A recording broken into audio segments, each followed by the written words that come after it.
জমজম পানির সাথে গুরুত্বপূর্ণ দুইটা বিষয় জড়িত। খেয়াল করবেন, আমি জানি যে এই কথাটা আপনারা নতুন শুনতেছেন। এই জমজমের পানি আমরা জানি এটার মধ্যে খাবারও আছে এবং কি পানি পিপাসাও দূর হয়, এটা তো সবাই জানি আমরা।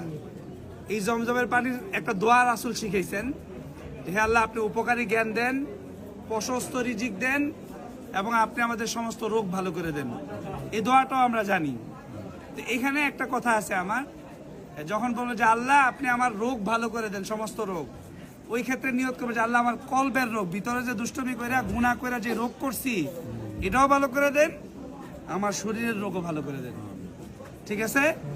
তারপরে আরেকটা দোয়া, এই যে এইখানে রাসূল সাল্লাল্লাহু আলাইহি ওয়াসাল্লামের সিনা সাক করছে না, করছে কিনা আমরা জানি। এই রাসূল সাল্লাল্লাহু আলাইহি ওয়াসাল্লাম যখন উম্মে হানি রাদিয়াল্লাহু তাআলার ঘরে ছিল, এটা এখান থেকে এখানে, তারপর মিরাজের রজনীতে এই হাতিমে কাবার এখানে নিয়ে এসে রাসূল সাল্লাল্লাহু আলাইহি ওয়াসাল্লামের সিনা সাক করছে। ছোট সময় করছিল না? কোন পানি দিয়ে ধুইছিল বলেন তো?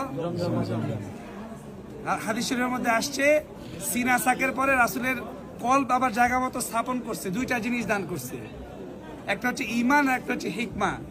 তার মানে এই জমজমের পানির সাথে ঈমান এবং হিকমা ও লুকানো, বুঝতে পারতেছেন? তাহলে এইভাবে দোয়া করেন যে আল্লাহ উপকারী জ্ঞান দেন, প্রশস্ত রিজিক দেন, শরীরের ভিতরের কলবের রোগ এবং শরীরের রোগ ভালো করে দেন, ঈমান এবং হিকমা দান করেন। দোয়ার দেখছেন পাওয়ার কত হবে এটার? এবার খান বিসমিল্লাহ বলে।